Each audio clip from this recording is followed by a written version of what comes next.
It's too late for India Alliance to do that. उसका कोई फायदा नहीं है। चुनावी रणनीतिकार और जनसुराज संगठन के संस्थापक प्रशांत किशोर ने पीएम नरेंद्र मोदी 2024 के लोकसभा चुनाव और विपक्षी गठबंधन इंडिया को लेकर कई बड़े दावे किए हैं।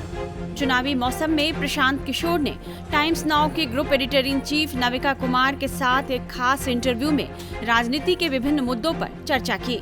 उन्होंने कहा कि यह चुनाव पीएम मोदी के नाम पर लड़ा जाएगा और जनता को इंडिया गठबंधन से तब तक कोई फर्क नहीं पड़ेगा जब तक इंडिया गठबंधन का कोई एजेंडा सामने नहीं आ जाता जिससे कि जनता का कोई सरोकार हो। इस बार चुनाव किस नैरेटिव के इर्द गिर्द लड़ा जाएगा, प्रशांत किशोर ने इसका बेहद सधा जवाब दिया। आइए आपको उनका वो जवाब सुनाते हैं। अब की बार 400 पार एक तरफ का नारा है, दूसरी तरफ है जाति जनगणना।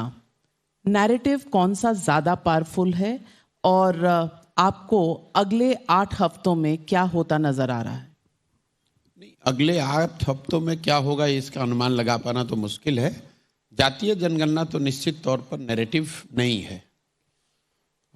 400 पार तो एक नारा है, एक वॉर क्राई कह सकते हैं, गोल सेटिंग कह सकते हैं on behalf of BJP and NDA, लेकिन वो भी पब्लिक का नैरेटिव नहीं है, वो तो बीजेपी का अपना स्लोगन है। तो आपका जो सवाल है, मुझे नहीं लगता है कि जातीय जनगणना नैरेटिव का हिस्सा है। नैरेटिव नरेंद्र मोदी हैं, नरेंद्र मोदी की कार्यशैली है, उनके सरकार ने जो अचीव किया या अचीव नहीं किया वो है, उनकी अपनी विचारधारा है, उनके काम करने का तरीका है, वो आगे क्या कर सकते हैं उस पर जनता का अपना असेसमेंट जजमेंट है। चुनाव उसके इर्द गिर्द होगा। 2024 का चुनाव किसके फेवर में होगा, प्रशांत किशोर ने इस पर क्या भविष्यवाणी की है, ये जवाब भी सुन लीजिए।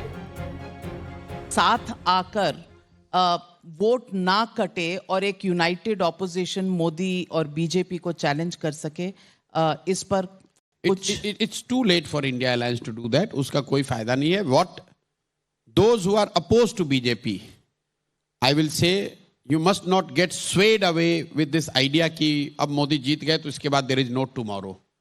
I think whoever are the key stakeholder, they should fight 2024 with all the might they have, but they must equally be determined to fight beyond 2024, both in parliament and on the streets. BJP ये करना चाहेगी कि अगर हम जीत रहे हैं तो इसके बाद there is no tomorrow.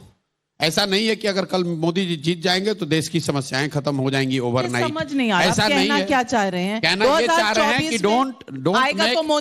Don't make नहीं 2024 अरे ये स्लोगन आएगा तो मोदी, ये स्लोगन लिखने का काम हम लोगों का है, तो मतलब कमाल है। आप ये ना करें, आप स्लोगन और 370 के नारों से चुनाव जीतिए, जनता को डराइए मत।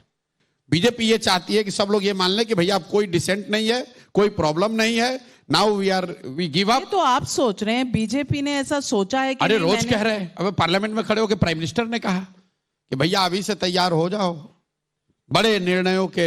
तो बड़े निर्णय डजंट मीन कि डिसेंट मार दिया जाएगा। आप लेफ्ट ऑफ सेंटर, आपने मोदी का चुनाव लड़ा था, प्लान किया था 2014 में, और आज आप कह रहे हैं। लेकिन हम लोगों ने ये नहीं कहा था कि बड़े निर्णयों के लिए तैयार हो जाओ। मतलब डिमोनेटाइजेशन से बड़ा निर्णय क्या होगा? मतलब ये देखिए ऐसा है, मुझे लगता है आर्टिकल 370 बड़ा निर्णय, गुड बैड? मैं आपको बता रहा हूँ। नहीं, गुड और बैड सुनिए, ऐसा गुड और बैड, फिर आप आगे वापस गुड और बैड बोल तो दीजिए। सवाल का जवाब तो स्ट्रेट होना चाहिए। 370 पर बाई लार्ज इस कंट्री में कंसेंसस है उसके फेवर में, तो उससे कोई कंसेंसस कहाँ है? सबने अपोज किया पार्लियामेंट में। किसने बोला? कांग्रेस पार्टी ने कहा हम आएंगे तो वापस वो रिवर्स कर देंगे। जैसे बीजेपी पूरा देश नहीं है वैसे कांग्रेस भी पूरा देश नहीं है, लेकिन मेजॉरिटी से कानून को पास किया गया है। उस प्रशांत किशोर ने इसी इंटरव्यू में यह साफ भी किया कि उनका किसी नेता या किसी पार्टी में अब कोई इंटरेस्ट नहीं है, बल्कि उनकी दिलचस्पी बिहार में है। वे बिहार को आगे ले जाना चाहते हैं और बिहार में जाकर एक नई व्यवस्था को बनाने की कोशिश में लगे हैं।